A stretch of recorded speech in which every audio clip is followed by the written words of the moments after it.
Hi guys, நான் உங்கள் Arun. Welcome to our channel. போன வீடியோவில் பார்த்தீங்கன்னா ஒரு சின்ன இன்ட்ரோ மாதிரி கொடுத்துருந்தோம். அதாவது நம்ம சேனலில் என்ன மாதிரியான வீடியோஸ் போட போகிறோம் அப்படின்றத பற்றி ஒரு சின்ன இன்ட்ரோ கொடுத்துருந்தோம். இந்த வீடியோவில் நம்ம என்ன பார்க்க போகிறோம்னா, ஒரு மார்க்கெட் வந்து எப்படி இயங்குது. இப்போ வந்து பார்த்தீங்கன்னா 2 விதமான மார்க்கெட் இயங்கும். ஒன்று வந்து டெக்னிக்கல் அனலைசிங், இன்னொன்று வந்து பார்த்தீங்கன்னா ஃபண்டமெண்டல் அனலைசிங். ஃபண்டமெண்டல் அனலைசிங் அப்படின்னா என்னென்னா, இப்போ ஒரு கண்ட்ரி இருக்குது, அந்த கண்ட்ரியில் வந்து ஒரு ஸ்டாக் இருக்குது அப்படின்னா, அந்த ஸ்டாக்குக்குன்னு ஒரு வேல்யூ இருக்கும். இப்போ எப்படின்னா அது வந்து என்ன மாதிரியான பிஸ்னஸில் இன்வால்வ் ஆகிருக்காங்க, அந்த பிஸ்னஸ் வந்து எந்த அளவுக்கு வந்து ஃப்யூச்சரில் வந்து ஒரு க்ரோத் இருக்கும், அந்த கம்பெனிக்கு வந்து எவ்வளோ வேல்யூவேஷன் இருக்குது, இதெல்லாம் பற்றி நம்ம அனலைஸ் பண்ணுறது தான் பார்த்தீங்கன்னா ஃபண்டமெண்டல் அனலைசிங். இப்போ இன்னொரு விதமான இது என்னென்னு பார்த்தீங்கன்னா டெக்னிக்கல் அனலைசிங். டெக்னிக்கல் அனலைசிங் அப்படின்னா என்னென்னா, இப்போ ஒரு மார்க்கெட் ஒரு ஸ்டாக்கோட ப்ரைஸ் வந்து இப்போ கீழேருந்து ஒரு மேலே ஒரு ப்ரைஸுக்கு போகுது அப்படின்ற பட்சத்தில் சும்மா இங்கேருந்து அப்படியே மேலே போயிடாது, அப்படியே மேலேருந்து கீழே வந்துடாது. இது வந்து சர்டின் ஸ்ட்ரக்சர் ஃபார்ம் பண்ணும். அதாவது இப்போ பார்த்தீங்கன்னா, இப்போ இப்படி போயிட்டு இப்படி கீழே வருது, இல்லை இதுக்கப்புறம் இப்படி போகுது அப்படின்றதுக்கு எல்லாத்துக்குமே பார்த்தீங்கன்னா ஒரு சர்டின் ஃபார்முலாஸ் இருக்குது. இந்த ஃபார்முலாவை வச்சு தான் ஒவ்வொரு ஸ்டாக்கும் மூவ் ஆகும். இதை பற்றி நம்ம என்ன பண்ண போகிறோம்னா, இன்றைக்கி ஒரு சின்ன இன்ட்ரோ மாதிரி கொடுக்க போகிறோம். இப்போ வந்து பார்த்தீங்கன்னா ஒரு ஸ்டாக்கில் ஒரு ஸ்டாக்கு அண்ட் தென் ஃபாரெக்ஸில் ஒரு ஸ்கிரிப்ட், இந்த ரெண்டுக்கும் பார்த்தீங்கன்னா ஒரு சின்ன இன்ட்ரோ மாதிரி கொடுக்கலான்னு இருக்கோம். இது வந்து நான் உங்களுக்கு ஸ்க்ரீனில் இப்போ என்னென்னா, நான் எக்ஸாம்பிளுக்காக 2 ஸ்டாக் காட்டுறேன். இப்போ ஃபஸ்ட்டு பார்த்தீங்கன்னா நான் ஆல்ரெடி போஸ்ட் பண்ணியிருந்தேன். அதாவது என்னுடைய ப்ரொஃபைலில் வந்து ஆல்ரெடி நான் ட்ரேடிங் வியூவில் போஸ்ட் பண்ணியிருந்தேன். அந்த இதை வந்து ஃபஸ்ட்டு எக்ஸாம்பிளுக்காக டெக்னிக்கல் அனலைசிங் அப்படின்னா அது எப்படி ஒர்க் ஆகும் அப்படின்றத ஃபஸ்ட்டு பார்த்துக்கோங்க. இப்போ ஒரு எக்ஸாம்பிளுக்கு இதுதான் என்னுடைய ப்ரொஃபைல், நீங்கள் வேணால் ஃபாலோ பண்ணிக்கலாம். இப்போ வந்து இந்த ஸ்டாக் வந்து நான் ஆல்ரெடி அனலைஸ் பண்ணி வச்சுருக்கேன்னு வச்சுக்கோங்களேன். இப்போ இது வந்து நான் ஒரு டெக்னிக்கல் அனலைசிங் மூலியமாக தான் இது வந்து அனலைஸ் பண்ணியிருக்கேன். இப்போ பார்த்தீங்கன்னா இது எல்லாமே ஒரு ஸ்ட்ரக்சர். இப்போ தெரியுதுங்களா? அதாவது மார்க்கெட்டில் ப்ரைஸ்ன்றது இப்படி சும்மா ஏறிட்டு போக கிடையாது. இது சர்டின் ஸ்ட்ரக்சர் ஃபார்ம் பண்ணி அதுக்கப்புறம் தான் பார்த்தீங்கன்னா மார்க்கெட் ப்ரைஸ் மூவ் ஆயிருக்கு. இப்போ என்னென்னா, நான் ஆல்ரெடி ப்ரெடிக்ட் பண்ண மாதிரி இப்போ இந்த இடத்துல நம்ம என்ட்ரி எடுக்கிறோம் அப்படின்ற பட்சத்தில் ஒரு ப்ளே பட்டன் அமுத்துறோம் பாருங்களேன், எப்படி ஒர்க் ஆயிருக்குன்னு தெரியுதுங்களா?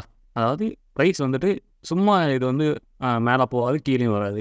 இப்படி ஏதோ ஒரு ஸ்ட்ரக்சர் ஃபார்ம் பண்ணி அந்த ரேஞ்சுக்குள்ளே தான் வந்து பார்த்தீங்கன்னா மேலேயும் கீழேயும் போயிட்டுருக்கும். இப்போ வந்து நான் லைவாக, அதாவது இப்போ கரண்ட் மார்க்கெட்டில் ஒரு 2 ஸ்டாக் எடுத்து உங்களுக்கு பண்ணி காமிக்கிறேங்க வருங்க.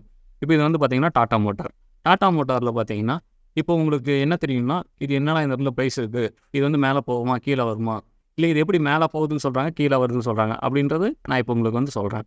இப்போ பார்த்தீங்கன்னா இந்த இடத்துல ஒரு ஸ்ட்ரக்சர் இருக்குது. ஆனால் இதை பார்க்கும்போது உங்களுக்கு ஏதோ ஒரு கிளஸ்டராக சும்மா குமிஞ்சு கிடக்கிற மாதிரி தான் இருக்கும் கேண்டில்ஸ். ஆனால் இதெல்லாம் பார்த்தீங்கன்னா ஒரு ஸ்ட்ரக்சர். இப்போ காமிக்கிறேன் பாருங்களேன். இப்போ நான் ஃபஸ்ட்டு வந்து பார்த்தீங்கன்னா இந்த பாயிண்ட்டையும் நெக்ஸ்ட் இந்த பாயிண்ட், இந்த 3 பாயிண்ட்டை மட்டும் தான் நான் கனெக்ட் பண்ணி ஒரு லைன் போடுறேன். ஆனால் அந்த லைன் ஏன் கோஇன்சிடென்ட் ஆகுது, இது வந்து ஒரு ப்ரைஸு, அந்த ப்ரைஸ் ஏன் வந்து கோஇன்சிடென்ட் ஆகுது. அப்புறம் இங்கே பார்த்தீங்கன்னா இப்போ நான் மேலே இருந்து ஒரு லைன் போடுறேன் பாருங்களேன். இப்போ இந்த பாயிண்ட்டையும் தான் நான் கனெக்ட் பண்ணுறேன். ஆனால் இங்கே பார்த்தீங்கன்னா 3rd பாயிண்ட் எனக்கு கனெக்ட் ஆகுது. இப்போ புரியுதுங்களா? அதாவது ஒரு மார்க்கெட்டில் வந்து ஒரு ப்ரைஸ் இப்படி மூவ் ஆகுது அப்படின்ற பட்சத்தில் ஏதோ ஒரு ஸ்ட்ரக்சர் ஃபார்ம் பண்ணி அதுக்கப்புறம் தான் மேலே மூவ் ஆகும். இப்போ இன்னும் பழைய எக்ஸாம்பிள் கூட ஏதாவது காமிக்கிற பாருங்களேன். இப்போ பார்த்தீங்கன்னா நான் இந்த பாயிண்ட்டையும் இந்த 3 பாயிண்ட்ஸையும் கனெக்ட் பண்ணுறேன்னு வச்சுக்கோங்களேன். தெரியுதுங்களா? இதை கிராஸ் பண்ணதுக்கப்புறம் தான் மார்க்கெட் மேலே போயிட்டு இருந்திருக்கு. இதே மாதிரி இன்னும் பழைய எக்ஸாம்பிள் காமிக்கிறோம் பாருங்க.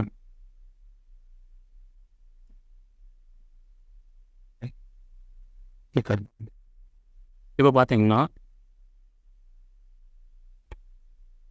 இந்த 3 பாயிண்ட்ஸையும் நான் கனெக்ட் பண்ணுறேன். இப்போ தெரியுதுங்களா? இப்போ என்னென்னா, இங்கே ஒரு பாயிண்ட் கனெக்ட் ஆகிருக்கு, இங்கே ஒரு பாயிண்ட் இந்த லைன் மேலே கனெக்ட் ஆகிருக்கு, இங்கே ஒரு பாயிண்ட் இந்த லைன் மேலே கனெக்ட் ஆகிருக்கு, இங்கே ஒரு பாயிண்ட்டும் இந்த லைன் மேலே கனெக்ட் ஆகிருக்கு. அதுக்கப்புறம் தான் பார்த்தீங்கன்னா இதை பிரேக் பண்ணி மார்க்கெட் மேலே போயிட்டே இருந்திருக்கு. ஸோ இப்போ பார்த்தீங்கன்னா ப்ரைஸ் வந்துட்டு இங்கேருந்து இங்கே வந்தது, ஏன் இங்கே போகணும், அது அப்படியே இங்கே மேலே போயிருக்கலாமே, ஏன் போகலை? ஸோ இது வந்து ஏதோ ஒரு ஸ்ட்ரக்சரை ஃபார்ம் பண்ணி அதுக்கப்புறம் தான் பார்த்தீங்கன்னா மேலே போகும். இப்போ எக்ஸாம்பிளுக்கு உங்களுக்கு இன்னொரு ஃபாரெக்ஸில் வந்து உங்களுக்கு ஒரு ஸ்கிரிப்ட் எடுத்து காமிக்கிற பாருங்க. GBP/USD பார்க்கலாம் இன்றைக்கி.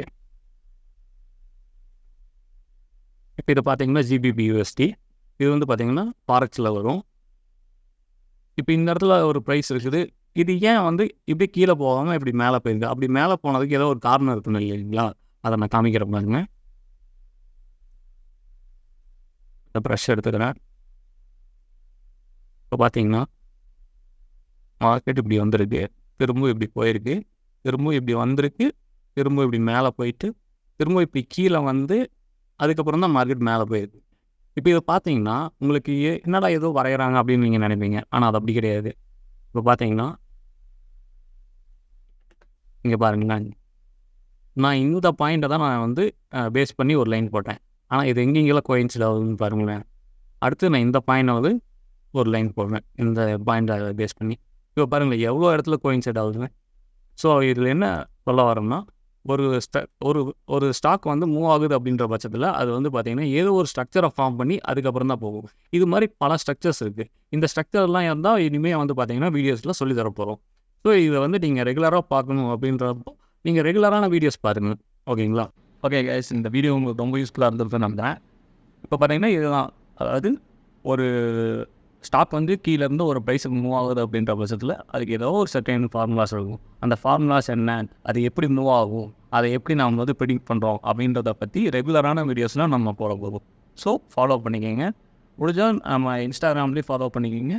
நான் உங்களுக்கு வந்து கீழே டிஸ்கிரிப்ஷனில் ட்ரேடிங் வியூவில் உள்ள என்னுடைய ப்ரொஃபைலோட லிங்க்கையும் கொடுக்குறேன். நீங்கள் அதை ஃபாலோ பண்ணிக்கிங்க. ஓகே, நெக்ஸ்ட் வீடியோவில் பார்க்கலாம்.